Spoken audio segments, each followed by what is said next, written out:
더불어민주당 대변인 한민수입니다. 논평을 발표하겠습니다. 다시 돌아온 대한민국 외교, 무너졌던 위상을 제자리로 되돌릴 첫걸음이 되길 기대합니다. 이재명 대통령이 오늘 취임 후 첫 해외 순방에 나섭니다. 윤석열 정권 3년 동안 무능과 퇴행으로 헝클어진 외교를 복구하는 첫 발걸음이 시작된 것입니다. 이번 G7 정상회의 초청은 국제사회가 민주주의의 회복성을 보여준 대한민국에 보내는 신뢰와 지지의 메시지입니다. 그런 점에서 이재명 대통령의 G7 정상회의 참석은 돌아온 대한민국을 보여주는 상징적인 장면이 될 것입니다. 내란 수교의 쿠데타로 무너졌던 대한민국의 민주주의가 위대한 대한국민의 힘으로 되살아났음을 국제사회에 분명하게 보여주는 자리가 되기를 기대합니다.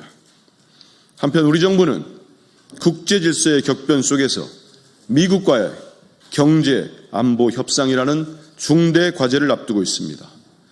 내란 사태로 인해 지난 반년 동안 대한민국 외교는 사실상 공백 상태였습니다.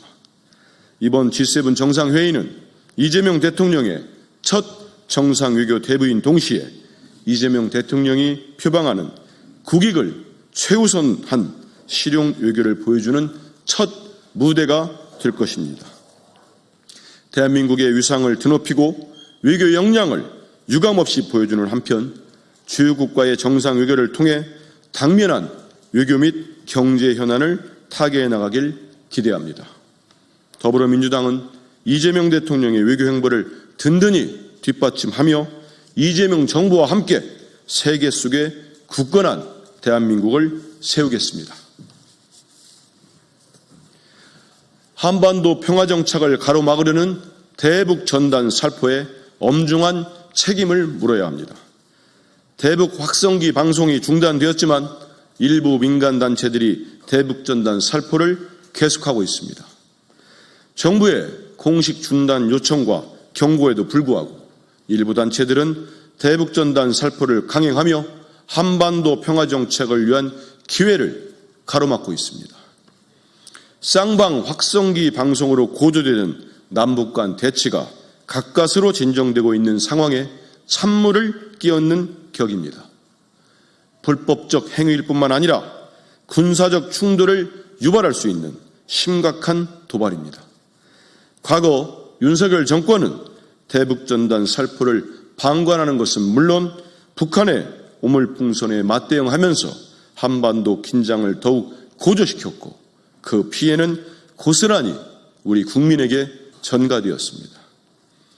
접경지역 주민은 물론 국가 공동체의 안위를 위협하는 대북전단 살포는 당장 중단되어야 합니다.